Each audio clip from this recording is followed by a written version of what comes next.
ele suafaman malo su Kristo na o le kalsia mato te Faataualofa tuai pa i maununga so tato atunuu Samoa i ono tawhawhia no pia i mawhiwai pa i maununga le suai o sunga i au whaingaluenga tofi le tua mautu whatua to vines es ya whapai fwais Faataualofa tapa au mainga whawhale upolunga whawhale upolus whatua matausi sawao ya mise kulanga talvauma lo sio tatu atunu Faataualofa le sunga le whatonu ma le pulenga ya mau whani tai au tatu whatapai nunga le ea ma pia ungalu le ea ya mato Faataualofa ma o Fatu le nei tai au alfa mai ai whanunga lei whaua wina o ngaluenga le Global Kingdom ya ele o kalame fo nei tai au le Tapasa o Folauga Faaleagaga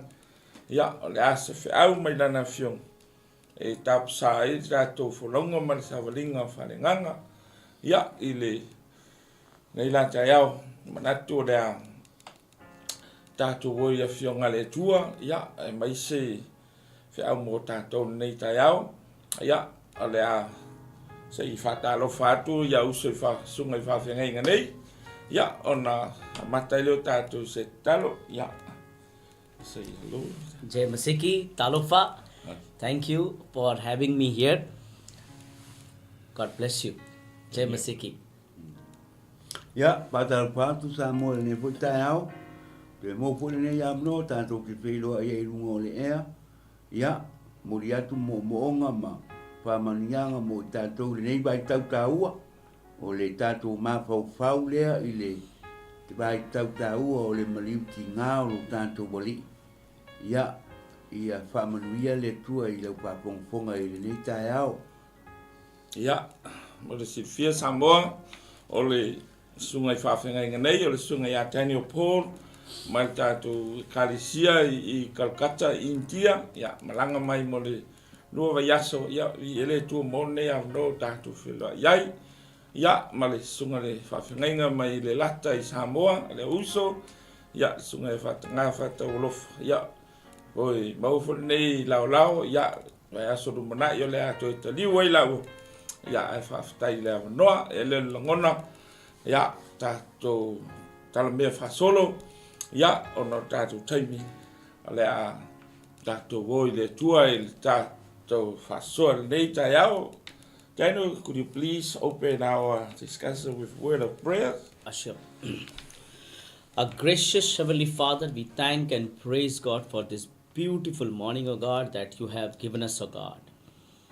God, as we three of us are ready to deliver your word, O God. Amen. I pray, O God, let your anointing fall upon us, O God. Yes. I pray, O God, those who are watching, those who will be watching, Yes. I pray, O God, you speak to each and every heart, O God. Yes, Lord. I pray, O God, as this is going to be a passion week, O God. I pray, O God, let people should hear your word and it should purify them Yes, by your powerful word, O God. God, we commit everything, the technology, everything, O God, into your mighty hand. Lead us, guide us, O God. Thank you for this Kingdom TV, O God, that they have set this platform to share the gospel to around the world. Amen. Thank you for this beautiful platform. I commit our another two speakers into your mighty hand. Yes. In Jesus' precious name I pray. Amen. Amen. Thank you, Rev. Thank you, Paul. Ya, Samoa le tatu whasoa nei tai au le Tapasa Folauga Faaleagaga. Ya, o iai le langona o le atu ulu se Efeso o le ua mai ai le mtau pe tolu tu se Efeso. Ya, talwa no nei vai aso o le vai aso ta ua lava o le anga yato le tatou o li Yesu Keriso Faamasinoina le au keusiano o le anga yatu yono popo ngā. Ya, le langona mai le nganga le tua.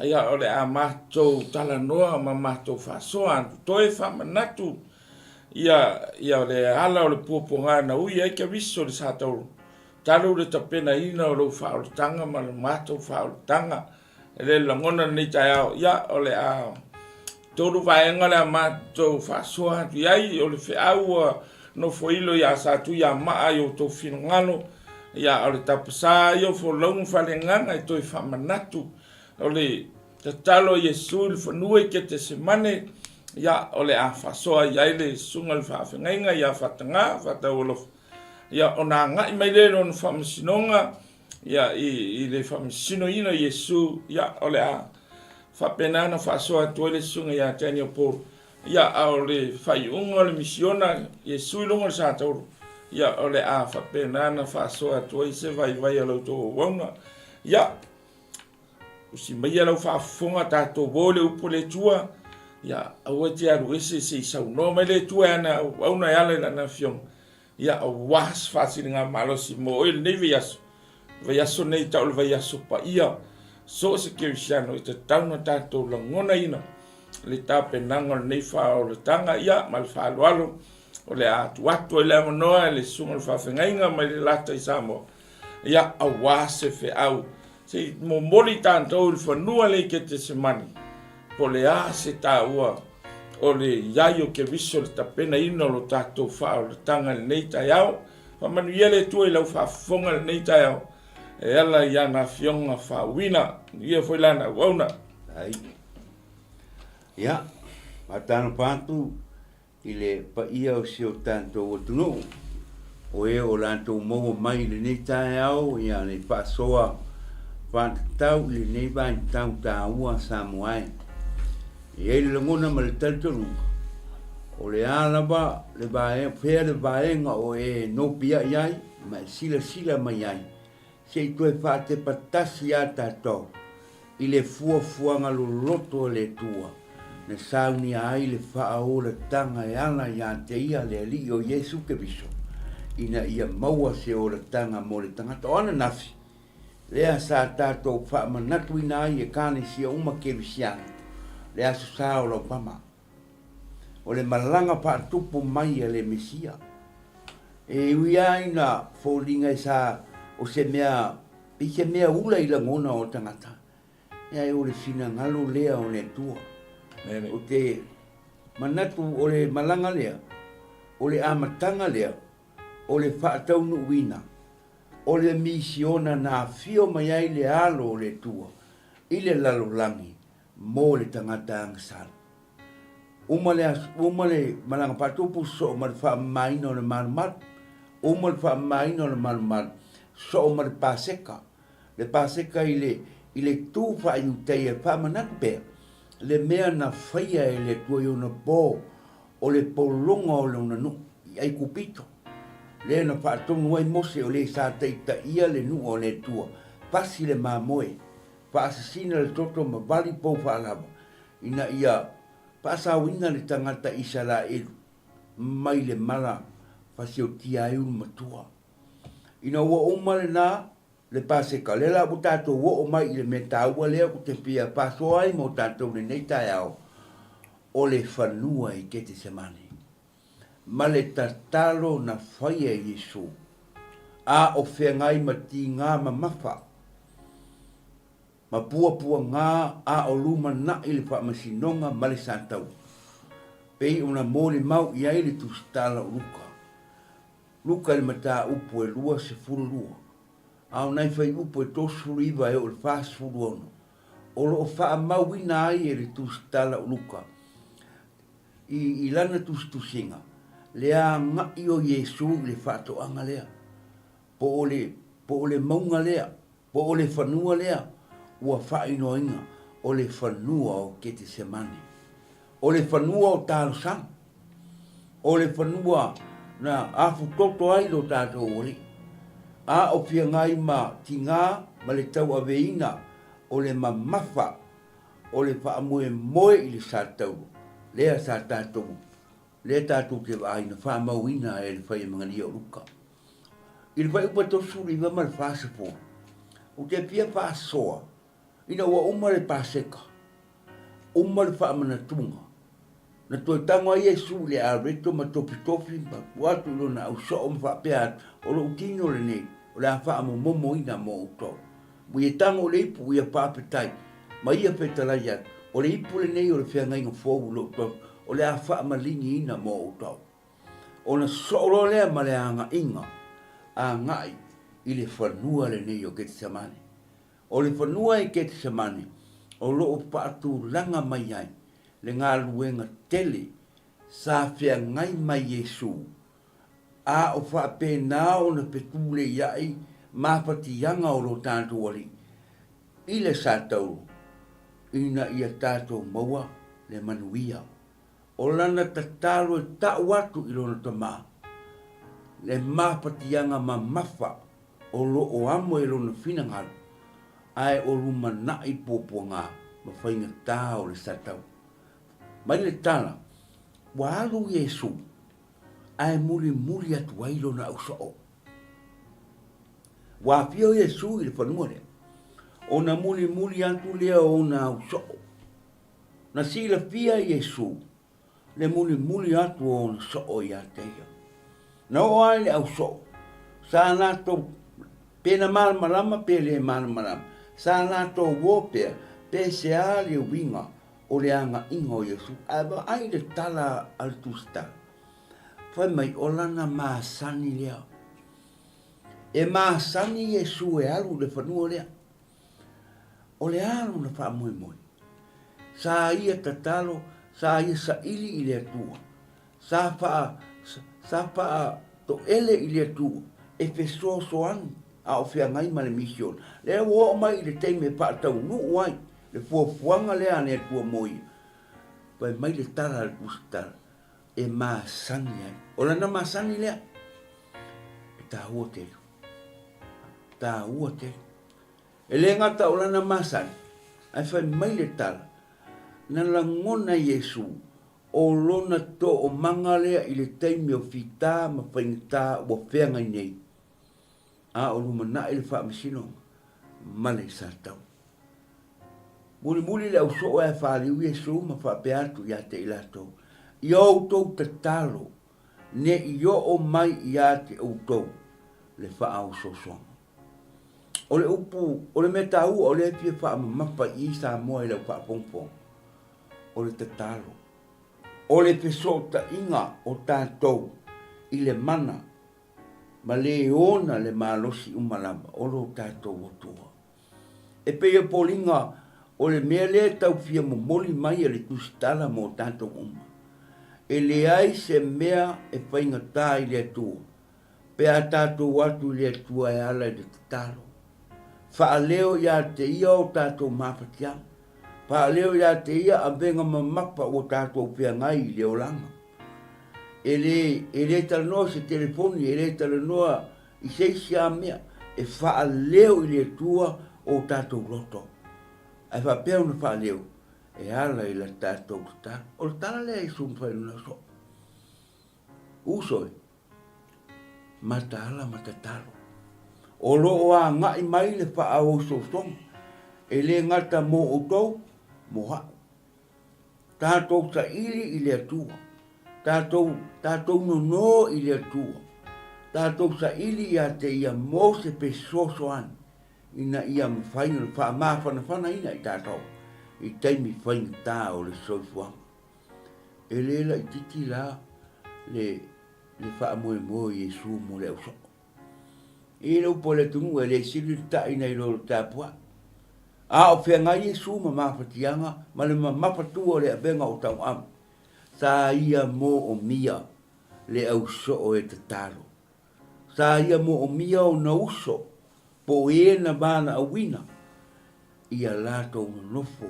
Tāpuai tatalo, tāpuai le whiangai o lo tātou ori, ma whita, ma painta, o le maliu, ma le Faasatauroina, ai maise o lona Faamasinoina.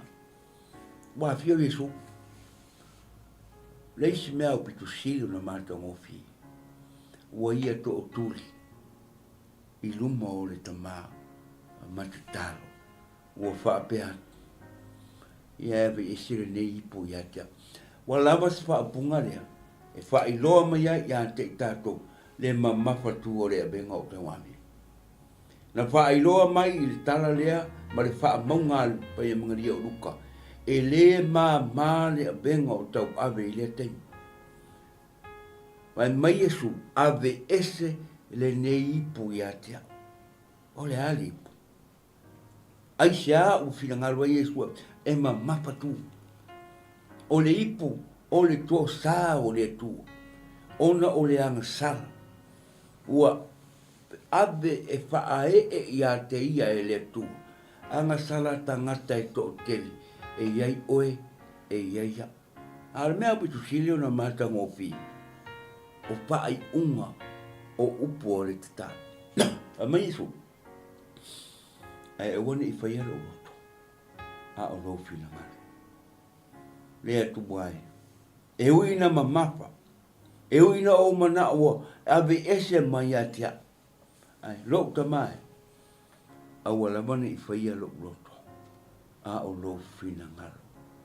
I se le tahua o le vaenga. Poi ai temi wo fai o tatou loto e tu le me fina ngalo ai ne tua. Sa mo e ma lau pa pong fong. Na o a i le alo pele to tasi o le tu. Sa ia te ia le faa alo. Sa ia te ia le manatu. E uina mamapa tu. E uina o mana o e ave ese mai a te au. Awane i fai le mea o loto ai. A ia faa tau nuu pea lo fina ngalo. Ioi. E se le tā ua mo tātou uma. Ia whai le mea ua whina ngalo iai lo tātou o tua pei o na ia whai. Ile mare. A o tangi Yesu le pātou angare. Ma whaa oi i lona tama. E whio mai le angi. E whaa maro si au ia teia. Usoe, mai se alau ki tā whaa fong. E le po ua pea i tātou e le tu. Po api tā ma whainga tā tātou te whengai. E iai pea le wha mā whananga.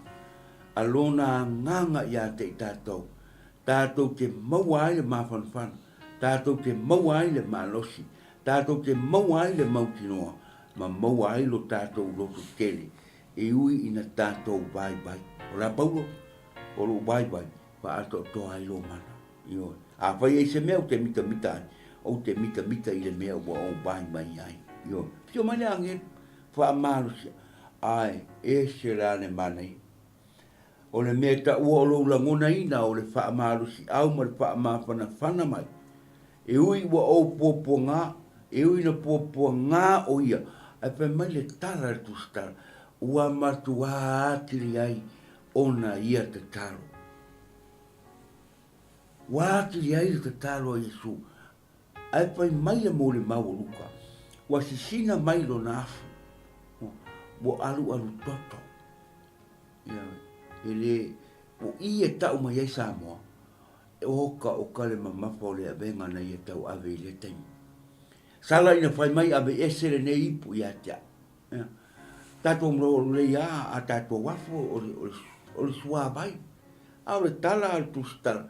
Ua sisina le afu o le alu to. Wa sisina i le ele. Wa sisina i ona na e. Ai le o mapu. Lana uyo. Malana fono. Malana faa olo ma au. I le atua. Ia faa maua le faa maro si au. Ia tau nuu. Ma faa tau nuu le faa moe. Ma le fina ngalo o le tua. I le mane. Wa tula Yesu. Mo sau i le au so'o. Tālo wha. Ua maua le au so'o, ua mo moe. Pa mai Yesu. Mālo wha. O tō mo moe, tō te lera ba eo no tō mātala pa tasi mao i se i tū pō tasi. O le ki ngā rofa o le au so'o. Meo, e alo rofa i a Yesu, ai pa ngā.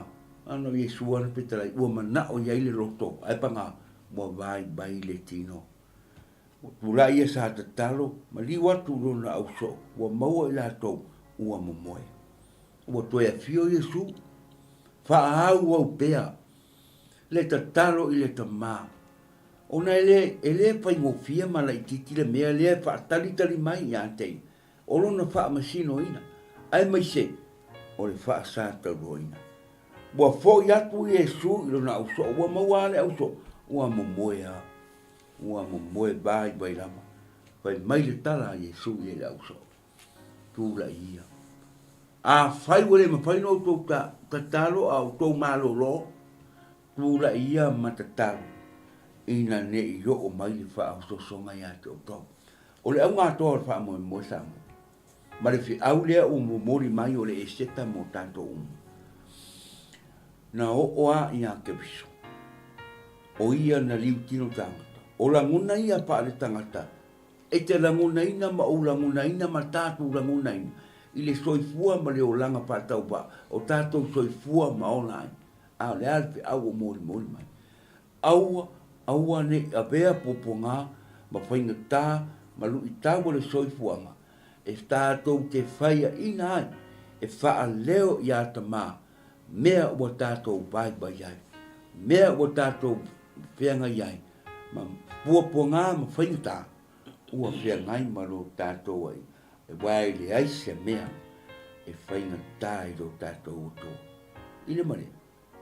O la tātou te tātou.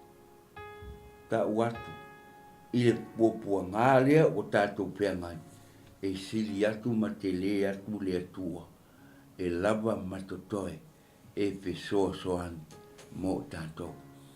Tā ua teli te talo lea le whato ana o 𝚗𝚑𝚎𝚎 a ruma nai le peangai iai ma ti ngā ma whainta o popua ngā o lo tātou misia.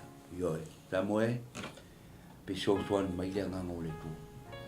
Pa malama mailo na nganga ia te tato. Ne ngalo ia te tato siasu. Ele o nofo le fa mo sa ili mai o le tu. Pe a fai foi o ia te tato le nganga sa ili atu ia te ia. Na oa ia Yesu. O ia I una liu tino tangata o ia o le tu. O le siri angalava. Na sa ilia Yesu le mea o iai le fina ngalo le tama. Na ia faalo alomia le fuafuanga le tua. Le taunu uai le maliuti ngā le Faamasinoina o ia. Malona maliuti ngā le tanumia. Malona tue tumai. Mo tātou le whanau ngasara. Pamania le tue le papungpong. Anga le leile tua. Ia mai le nea mā pauponga tā ua. Tātou te mana tu natu ai pia. A o tātou iai le vai tau tā ua. O le whaamanatuina. O le maliuti ngā o tātou wali. Aina a matai tāro sama. Matataro. Ia a pēnā se whaamoe mo tātou. Ia aua ne ngalo le tua. Ia tātou tatalo pia au mai. Pua ngā I lo tau se fua. Mano tātou ora. Manu e tere nei e se tatamo.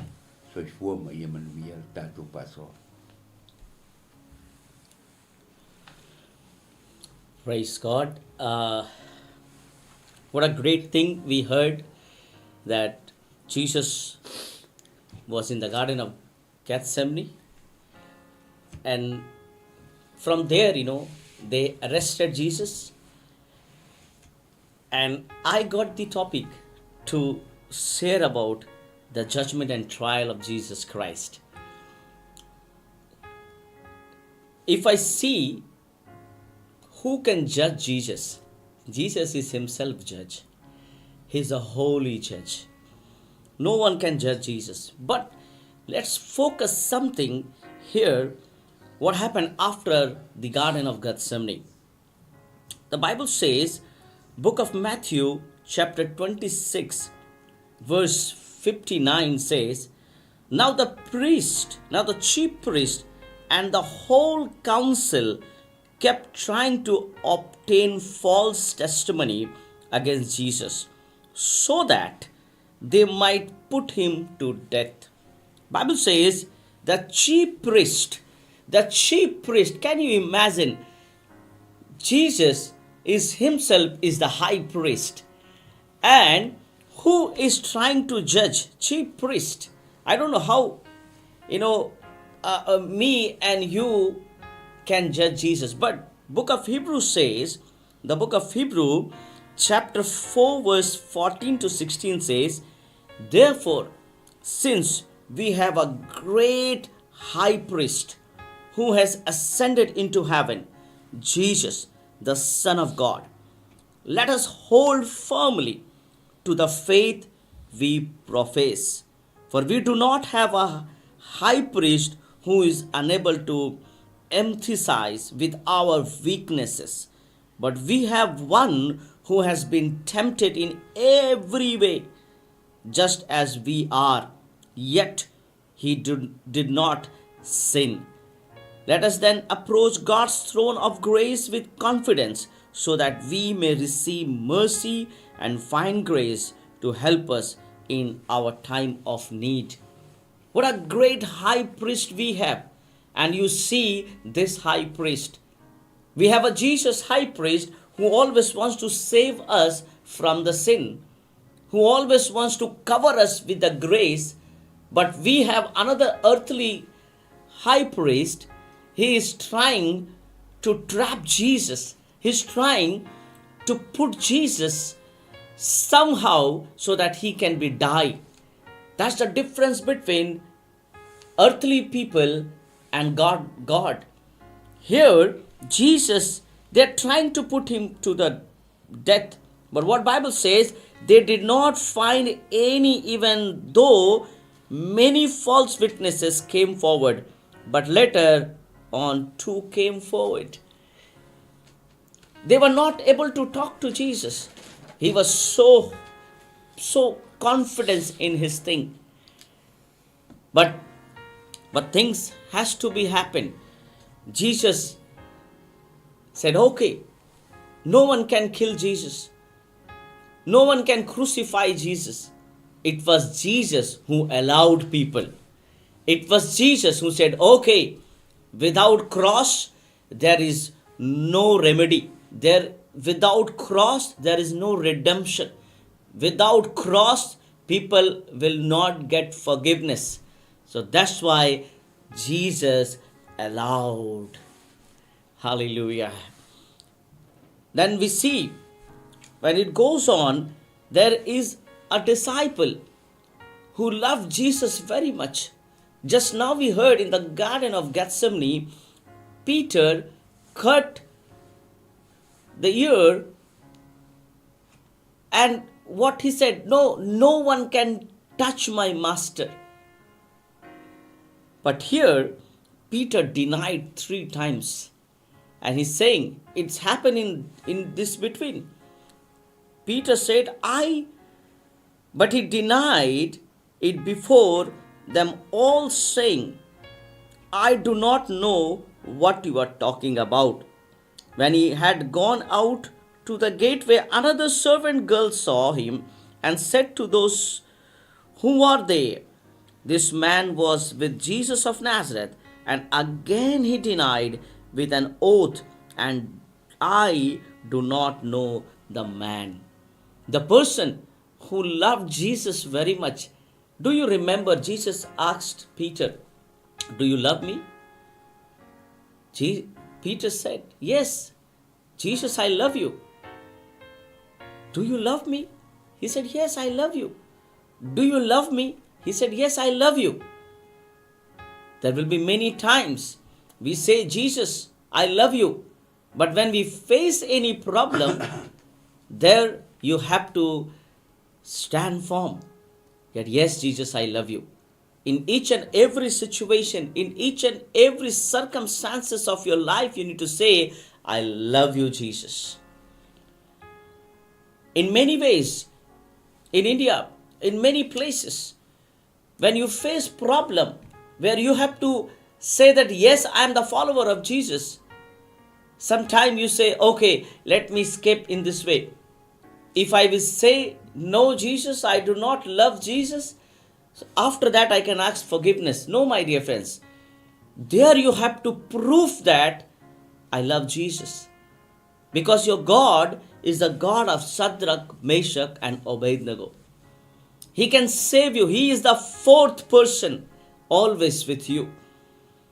Here Peter said, I do not know who is this Jesus. And the another story we can see here, Jesus' one more disciple, Judas Iscariot. What Judah did, Bible says, Matthew 27 verse 3, then when Judah, who had betrayed him, saw that he had been condemned, he felt remorse and returned the 30 pieces of silver to the chief priest and elders, saying, I have sinned by betraying innocent blood. But they said, what is that to us? See to that yourself. And he threw the pieces of silver into the temple sanctuary and departed. And he went away and hanged himself. Bible says he departed from that temple. There is some moment of his life when he departed from the temple to that tree. In between, he was thinking, what I did. I betrayed Jesus. He was holy person. He was innocent person. I did wrong thing. Sometime, my dear friends, as a worldly people, we think only Jesus only will give us money. Jesus will give only healing. Jesus will give all those things. But we never think spiritually. You need to accept Jesus as your spiritual king. Don't use Jesus only for healing. Don't use Jesus only for getting job. Don't use your Jesus for getting some material things, but use Jesus as your spiritual king. Judah thought he will be a king of Jewish. That's why he joined this. But later on he realized, no, he is a real king of kings and the Lord of lords. But what Judah did mistake, if he could have repent his heart, he could have got the blessings of God. Peter denied, but later on he came back to Jesus. But Judah betrayed, but he hanged himself. Don't worry about things when you face any problem. Don't hide yourself, but come to Jesus. He will really give you forgiveness. Just now we read in book of Hebrew, the high priest, he has a forgiveness heart. The high priest has a graces. He has a grace for us. He will cover you with your grace. He will cover you with his compassion heart.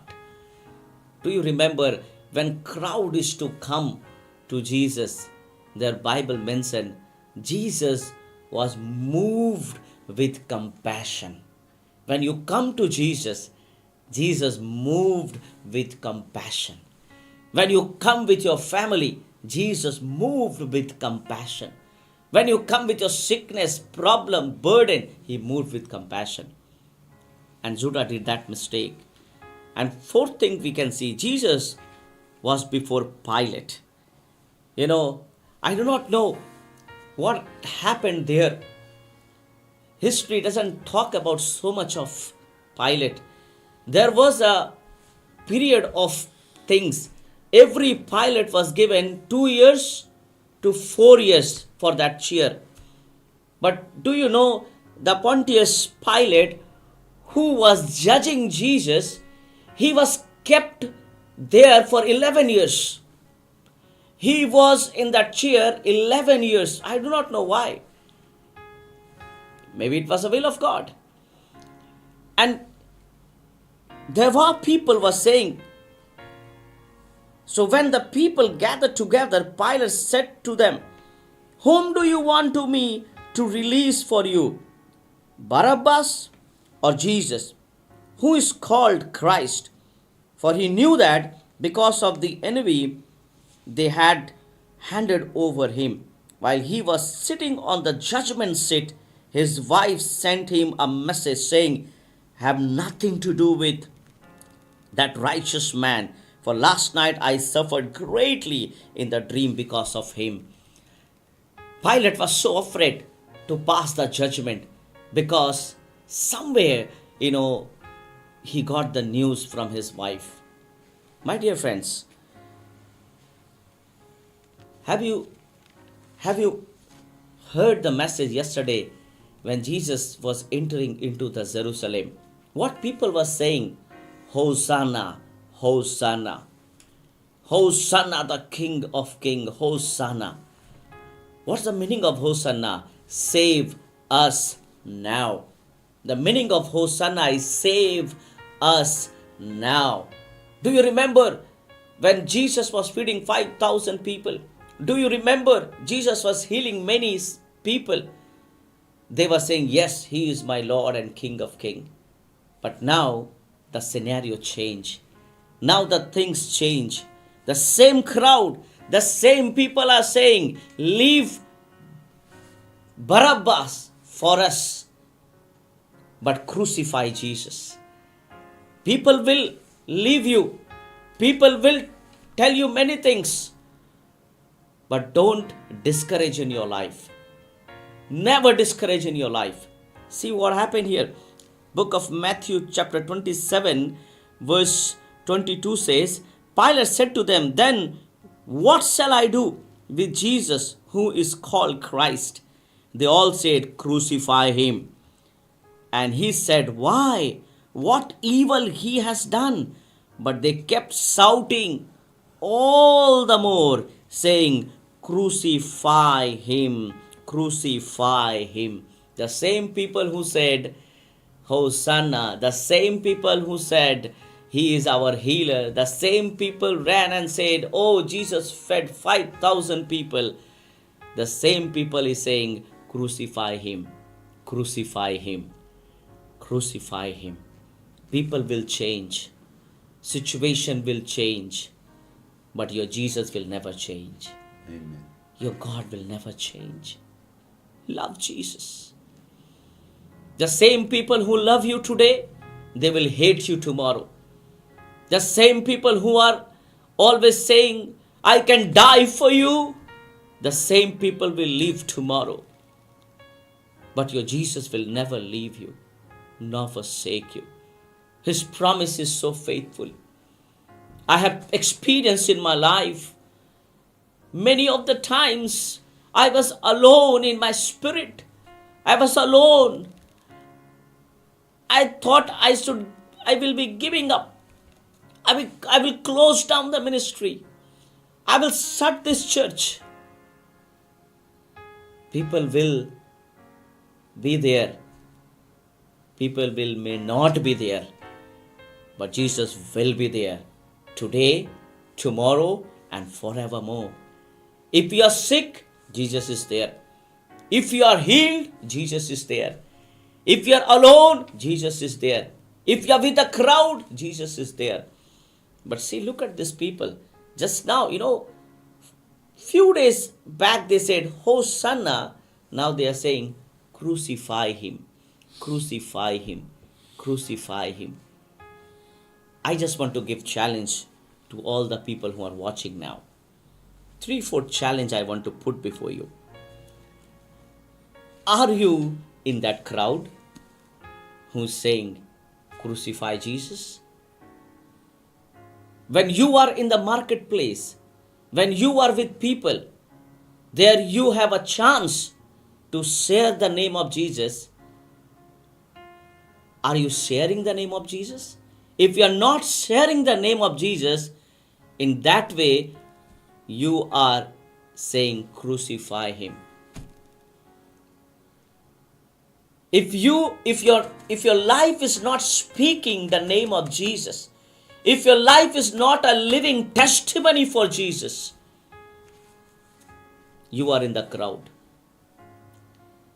If you are standing beside the cross and saying, Jesus is my high priest,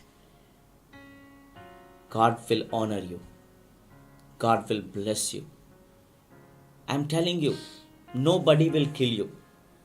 Nobody will destroy you. Nobody will do anything for you. And nobody can touch you until and unless God gives the permission. Don't afraid to share gospel.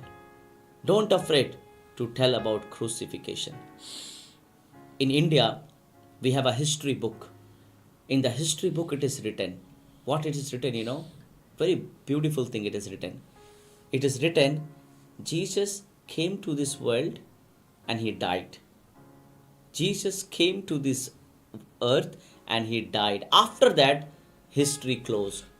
It is not anywhere mentioned in the history book that he rose again. Not mentioned in the history. In India, all the books. But you and I know Jesus rose again. You and I know our Jesus died for our sin. My dear friends, I want to tell you, let's not go with the crowd, but let's go with Jesus. Don't follow crowd, but follow Jesus. Amen. Crowd will be there for food. Crowd will be there for healing. Crowd will be there for water. They were asking water from Moses. But after that, what happened? They were accusing Moses. After that, what happened? They said, hey Moses, why you brought us here? Crowd will tell you all those things. Amen. But you have to see soft voice. Soft voice. Open your heart and try to hear the soft voice. Jesus is speaking with you right now. Wherever you are, God is speaking to you. Don't follow crowd, but follow Jesus. God bless you. Thank you. Amen. Praise.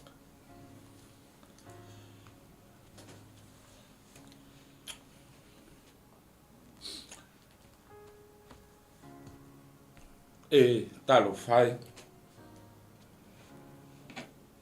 Se awa.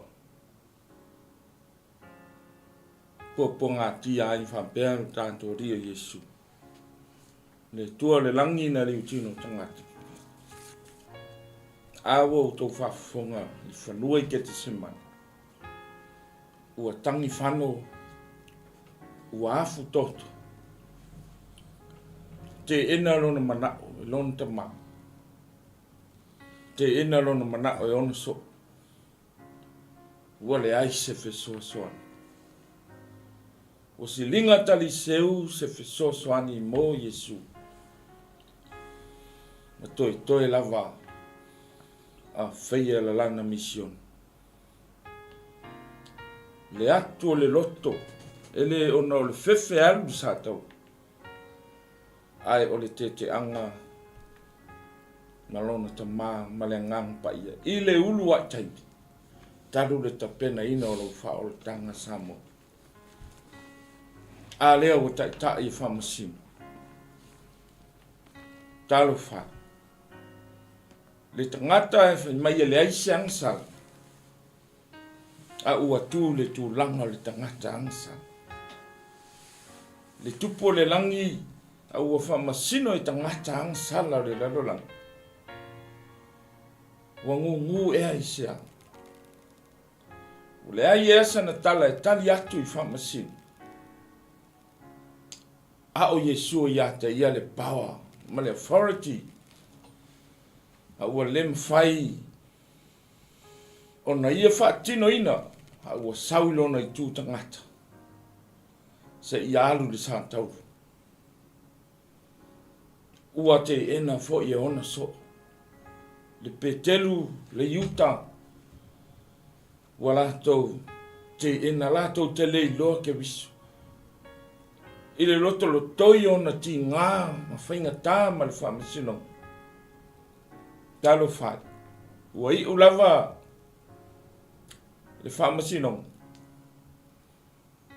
Ma ua ala langa fo i e na ala langa pe na tā ue ana ua Faasatauroina te i. Ona ave lea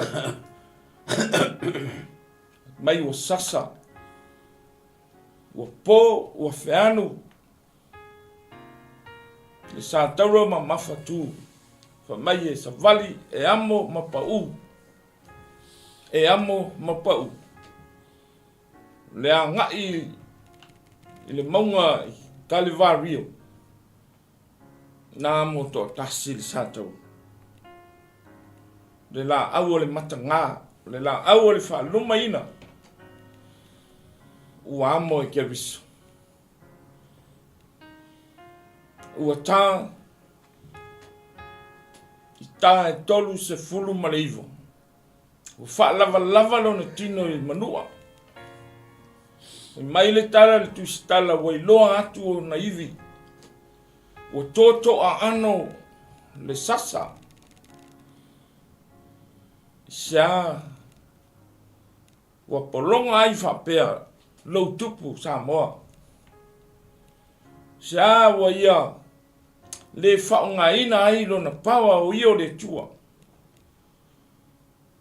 A ua wha maularo lava lona roto.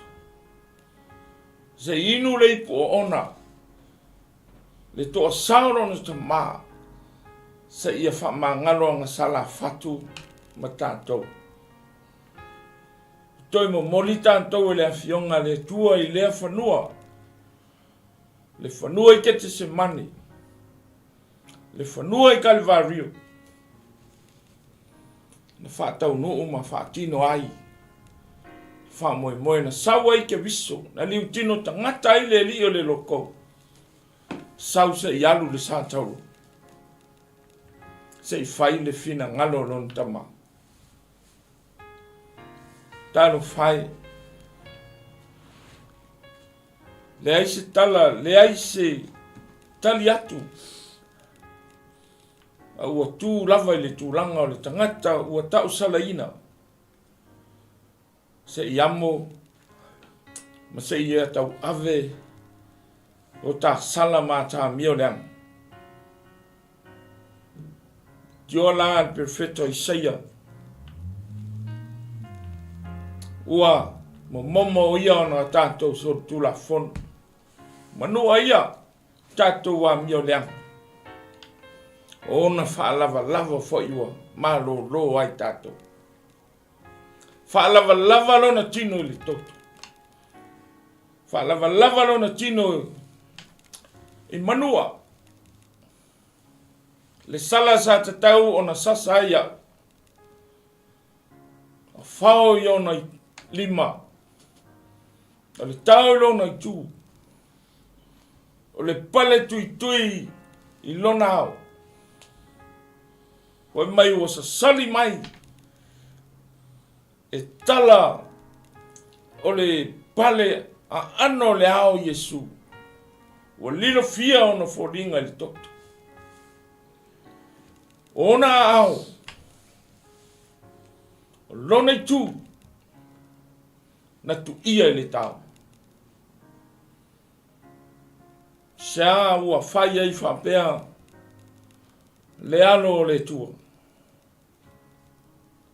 Sia ua manu ai whapea lou tupu. Sia ua ngalo ai le tua no nā tali. Whiu e whanau le whanua i kete se mane. Ua le whaafufonga mai le tua i lo nā tali. Mana tangi atu. Leo wai lunga le Santauro. Sato e tangi foi. Ua tau ave le ti ngā. Le mamafa tu le sasa ma le sala. Sato e tangi foi lo tama. Lo tama e. Sia wa la fwa I mai ai ya tia. Father, why have you forsaken me? He cried out to his father God. But there was no response. Why? Pe ana tali mai le tua. Se ila vea I le tangi lo na tali. Samoa wa le tau nuu le ta whao le tang. Na ono sa I ti ngā. Na inu I mawhatianga. Se I tau le tā. Ua tau le tā sala. Ono le alofa ya te oe. Le ke viso I ai le pule. E I ai le mana. na ona fetalai lava uma le larolangi ai pangalia ua inu I tinga sei langa lo tato I laro popo o tau ai le Faatauro Luka lusu tolu viva mal Faatauro pe no failo se o tato to tilo I le tala noanga I lunga le Faatauro o Yesu ma pangota en tolu se I toe whaelo mai an tātou le mana ma le pule ao ke riso e ui o tu le tūlanga o le tangata tau salaina o ia amo le ang sala a o runga le Faatauro na whanau mai ai le tele o whamanuianga whaelo mai ai lana pule ao le pangota sai le isi Faatauro le tūtauanga vale na ia vala au Yesu a whai o le ke riso whaola ia oe ia te oe a toa mama ua nei le Faatauro whaingoina o le Faatauro le te ena the cross of rejection tau ai le pangotae te le loto manatu Faatau vaa ia Yesu tofo ia Yesu mal fisili e le talitonu o Yesu o le tua ia le pule ma le mana le na ia fisili ai Yesu whai o le ke riso tango whaola mama ua cross of rejection te leia o tangata tonu o lo iai le Faatauro lea sa iai tangata ia na whaei whono ta tala mai parapa Faasatauro ia Yesu levana muli ma ala langa o sana aleluia e ina o tau Yesu le Faatauro o tutu ai tangata ia I Faatauro lea Samoa fea o iai oi o e whono mai le tu le Faatauro lea te ena pea te le tonu pea e te masalo pea le ke riso lea na tau le Faatauro tatou wa ai le pangotasa I le tūtau mata le asa na tala hoi mai le tala le pangota lea e whai a ngai le pangotasa tau le tuang vale te le matau e hai le tuang ne ua tātou sala whatasi ua tonu la ta sala awa o tau ia mai a ta ua tusa ma mea na ta whaia au ia nei e le ai se mea e le tusa na whaia ia Yesu e mana tua mai a pea e fio I lo malo mana ia le ngana le tangata ang sala u whamaulalo le loto alanga mai lungo le Faatauro pe whaingo ina o le Faatauro le salmo the cross of repentance for no mai na wai loa mai ia te tonu o le pangota lea e tau le lava ma le isi pangota o ia lava o le atua e iai le pule iai le mana e iai foi le whamanga long mana ia le langona o lea pangota I lea I tuaso ua salamo le loto ua talitonu le loto o Yesu lava lea o le atua lala lea na whono ai Yesu e mana tua mai au pea e fio I lo malo mana ia le wheawe mo moni mai le Faatauro le e tatau ona ta whono ai Samoa pea whai o tate le italitonu lava o Yesu o le ano le tua o Yesu le tua se a tate le whono ai pia le pangotalia sa fono ia Yesu ma le mautinoa o ia te ia i lona toto ma lana pule le whamangalonga. Sa tauro lona toru, sa tauro sa tautau ai ke riso i le vā. Le a se talang ke riso, Yesu le wala awa le pangutasa i le tūta matau. Mai ona whetalai leo Yesu ia te ia. Moni, o te whai atu ia te oe. O le so ta te whātasi ai ma oe le paradise. O le tali a le tupu, o le tali a le atua mai lunga le Sāntauro, whaingo ina, o le Sāntauro, o le lawea ina. The cross of redemption. Ua whaola wa lawea i. Ele ke riso, i le taimi lava lea. Toe ao se kone, tō le manawa, oti lātou nei. Ai o inana reveal ai le pule au, le authority, ma le tūlanga atua, tia o le atua. Na ia tali ai, le pangutana whono mai le loto o salmo, o nei, ua ola ai oi. O le so, ta te whātase ma oi le paradise. Talo whai, le Mataio le tangata, nā te iloa le ke riso lea Sāntautau le Sāntau. Tali tonu le loto, tau tino le ngutu, e o lai oe, sa mole ni tai au. O le whao la tanga, na maua le pangota lea, i le taimi lava lea, a o le ito le manawa ke riso. Ua loka, ona ao, maona, lima i whao, te losa moe leo whao na whamawina a ao ke riso le Sātauro o le alofa ia te oe. Ai le mawhai o na tau fia le ngutu e whono ai le pangota ma ia maua le whaola tang. Pe na whamatalaina le tusitalo Luka ta upuna e lusu tolu tosu viva fasu tolu le tala noanga pangota ia le aso le. A o le i tō le manawa lo tātou li. Talo whai.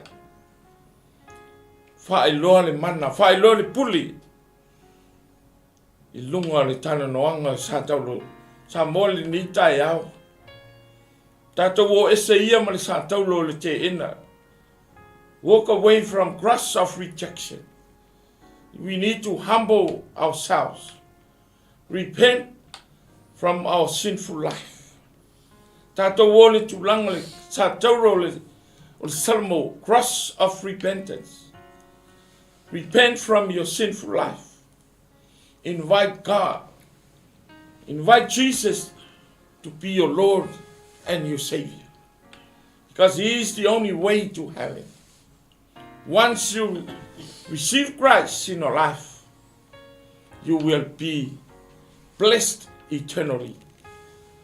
Manaya le tali a ke riso le tangata e whono ma te salmo le ao ngā po values ria le Sātauro na maua lava i le tai au leo a o sa oni ke riso mo le ofo ina ato lona soifua ela i maniu maleoti ma Isu o le so wa aipe leo le nei aso maliu tātou whono ia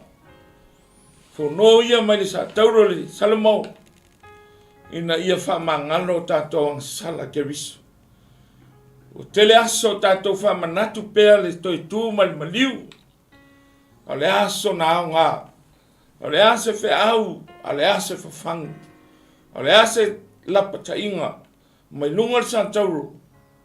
Ua na o Yesu lava e mangalo ia tātou wang sala. Pe a whai tātou te whono ma le loto salmo. Tāno whai le ke riso. Pe on tā uele nei tai au se au auna. O sawa ina. O whapolonga ina. Ma ua pe e wholinga walea mana ia rona tama. Tangi il whanua i ke te semani. sa tangi foi lunga le Faatauro. Tangi fitu pe na fono ai au tau ai le Faatauro. Father, forgive them for they know not what they do. Le loto le whamangalo. Au tau Faataulo fai mai loto maa whamangalo I lato. Fita Roma matangata iutai. A wala to le loa le mea wala to fai. A se atua I nga whamangalo. A se ke riso I nga whamangalo. Mai le isia nga wala awa iai Faatauro whautai lau tama. Whautai lau tina. Aya, le toi whono. Lo to mai. Sea le mea wa tu la fwa I mai ai atia. Father, why have you forsaken? Tangi atu le ataliu. Aua le whafufunga mai lona tama. Ule ai se tali lona mana. O ngai sea sa mo. Say fulfill lo ta salvation. Awa pea na tali le tue la via ilona tali. Ua le success le wha moi moi. Ua le tau nuu lo ta wha ola tanga. Talo whae le. Leo tātou ali I o Yesu Keriso. Pei se tangata ua tu la ina. Ma ua ngu le langi. Ua le whafufonga mai lona tama. Ne ngata na ia toi tangi le so tate whaatasia I ma oil paradise. Le tau ai le Faatauro ai toi ofo atu le sautanga. Toi ofo atu le whiawa le ola ia ola le pangota. Lea sai le tū tau matau.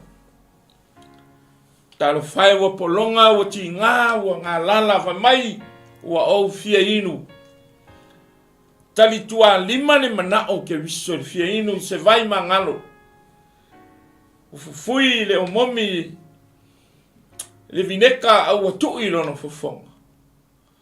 Tangi mai se mea manai se I whaamalu le ngā lala le fia inu. Ai wha inu le mea siri na ona. Sa wa inu ai ke viso I mea ona. Ina ia to tongi lau sala ma lau sala.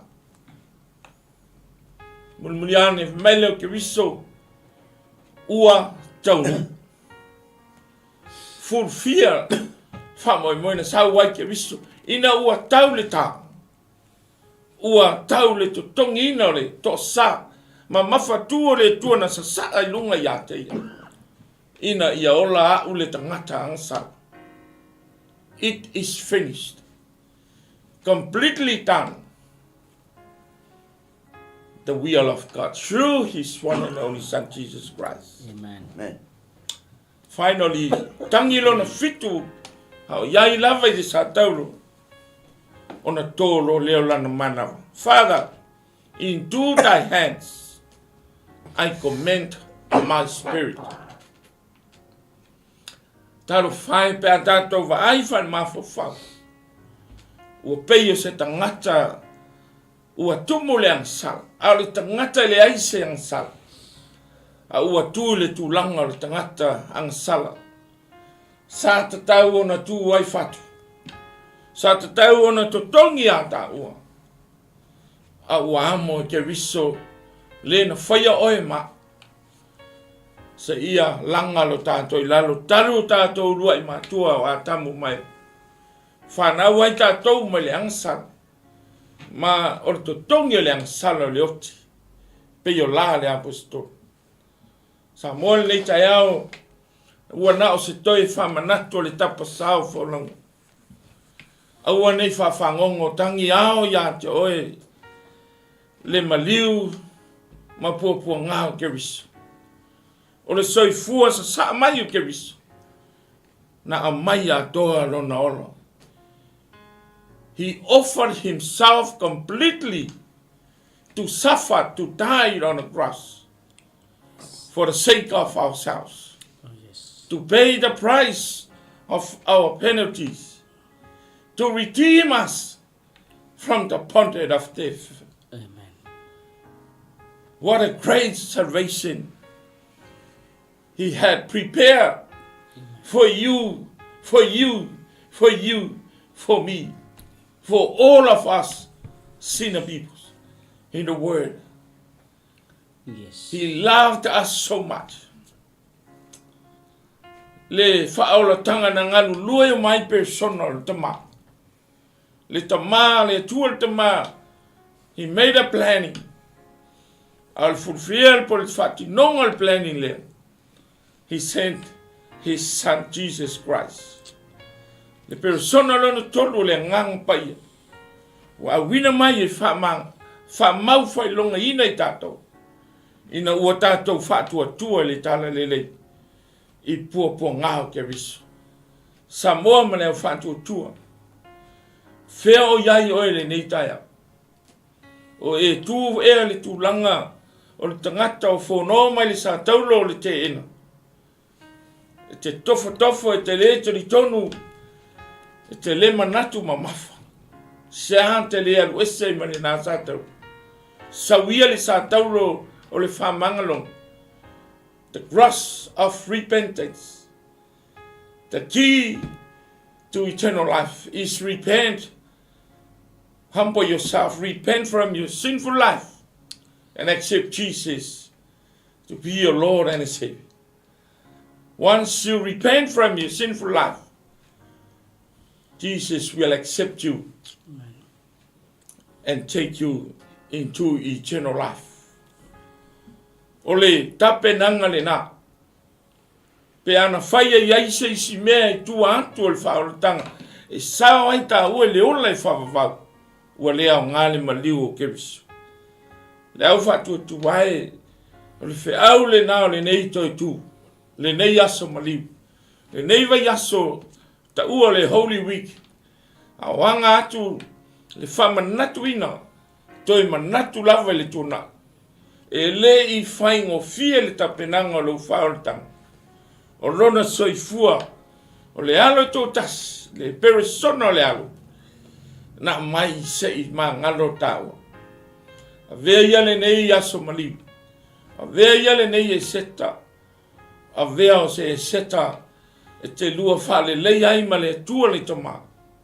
E ala il whamau lalo lotu. Matalia o ia. Wa ai ona ti ngā. Wa ai ona popo ngā. E le I whaingo fia le tapenanga le ta whaoratanga. Ina ia sao ta ua I le ola e whawawau. Samoa. Ngata whātua tu mau I le whaoratanga. Aua e te toi alu ese man whaoratanga. Tā tau ua iai, tu mau ai. Pi ai nā. Lo tauni ke riso. Maliu a toi fia le langi. Tauni e toi fia mai. E a watu tā tau e. Ua whātua tua ia teia. Tā tau vo ia le whaia lava si whitwhiring. O le ala lava lea taun tātou uiai. Tātou sala mō ia. Wa lava ia le nāta whao. Le lalo langiang sala. Sa uia se I whata ua. Le maliu ke riso le sātauru. Ina ia sao loto tā ua le tangatang sala. O le whiau le nao nei kiris. Nei aso maliu. Tātou wanga I whamanatu le nei vai aso. Ia maliu ke riso I o tātou wolang. Ina ia tātou toi tutu Faatasimaia. I le toi tutu e whawawau. La esa tātou tala le nei taia. Whawhtai I lona ono sai. Whanua ke te semani. Whawhtai I lona ono sai lona Faamasinoina. Whawhtai I lona alu li sātau. Ua tau nuu ma ua whai le nei mo oi. Au lea le seta le nei tu sang. Tātou wō whatasi ma ke riso. Tātou mawhau whatasi. E lei whaingo fie. Le tapenanga lo tā whaolatanga. Ina ia watu I tā ua le manuia e whawawau. Whatasi ma ia le manuia wa umana I tapena. Manuia tele. Le alo atu ma le whamanatu ina le seta le nei tu sang. Ono Yesu. Amen. Amen. Amen. Final Amen. Sesulu. Yep. Thank you for the powerful, session. I believe you blessed by this journey from Garden of Gethsemane till the cross. What a powerful journey Jesus had. But I believe this morning you also experienced that journey in your life. And I believe the redemption. May God redeem you. May God bless you. Thank you for this opportunity. Thank you, Kingdom TV, for this beautiful opportunity. I love all of you. Please continue to pray for India. Again, I say, pray that let this cross we want to see in each and every corner of the nation of India. Amen. Thank you. Ya, Faataualofa tu Samoa, mole, ya utaua ole ni koia Somali. Ole mo onga lama ia penyo na Paulo ni kane si Roma. Ai petai ia liwina i le toi kuataina o tolo. Su pe se al final le tu. Mea ole le mal ia male ato. Wa tatu masani whaamanatu le nei mai tau. Ao le whaamanatu ma silio le tau. Pe a iei le suinga i lo pinangalo mo lo wepo kutatu o te talo po lea lau whai ngalbenga. Ma tu te mo mi po lau to talo mo lau whai ngalbenga i utia. Ia mesi po Samoa. Ia mani usila nei. Ma tu ki au whoropatu Samoa. I lau mai moa whaafonga mai i le nei tai au. Ia manu te leina ma manuia. Le nei vai yaso pa ia ma le nei vai yaso ta ua. Le vai yaso mapo fonga ma mana tunga tunga. I le alofa tele o le tua. O fo ina mai ailo na alo mo tātou.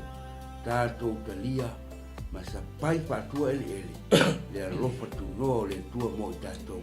Toi fua mai ia manuia le nei vai yaso. Have time to have not, yeah. I'm here telling the tour. They as you marry Tapinanga, I'm here telling the tour. For Samato Sala ia Yavala. 𝗗𝗏𝚙𝚎𝚑𝚡. Yeah, namaste. To God be the glory forever and ever. Amen. Yeah, la. Tato se Tatalo. Yeah, on Tato. Roele, yeah, I will tato so my India. Will you please pray to close our this morning? Dear Heavenly Father, we thank and praise God for this powerful session, O God. I believe you already spoke with many people, O God.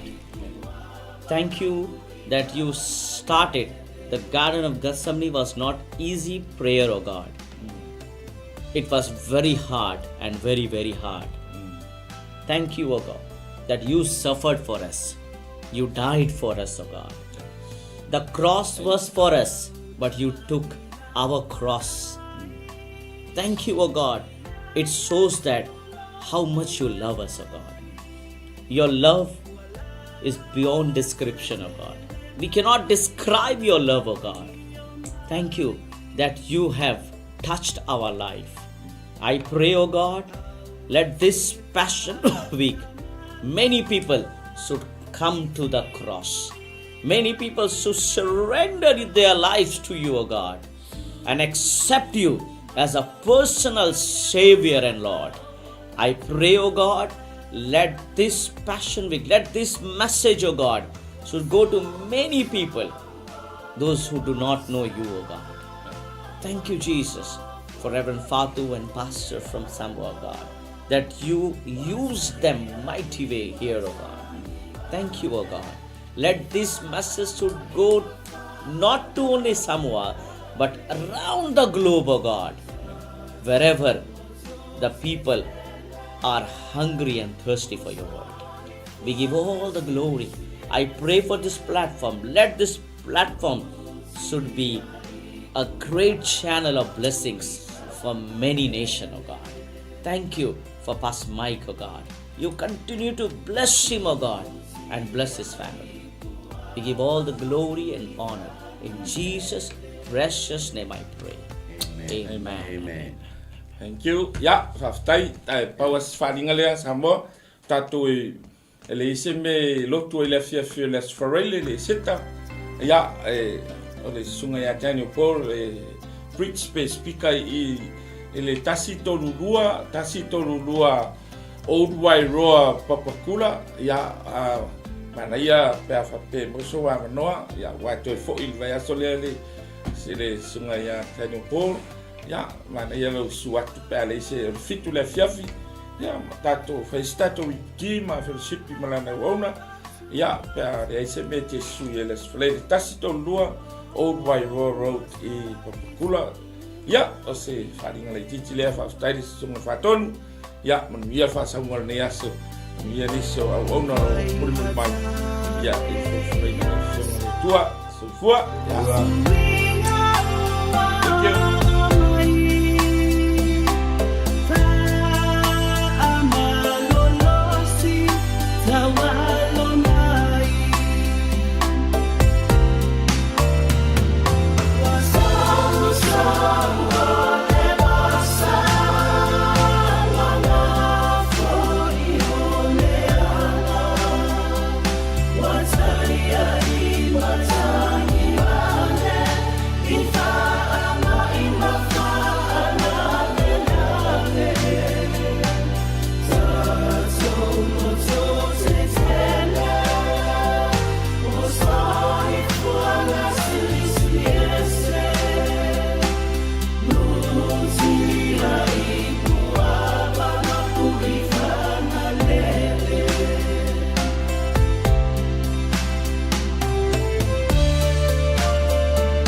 Be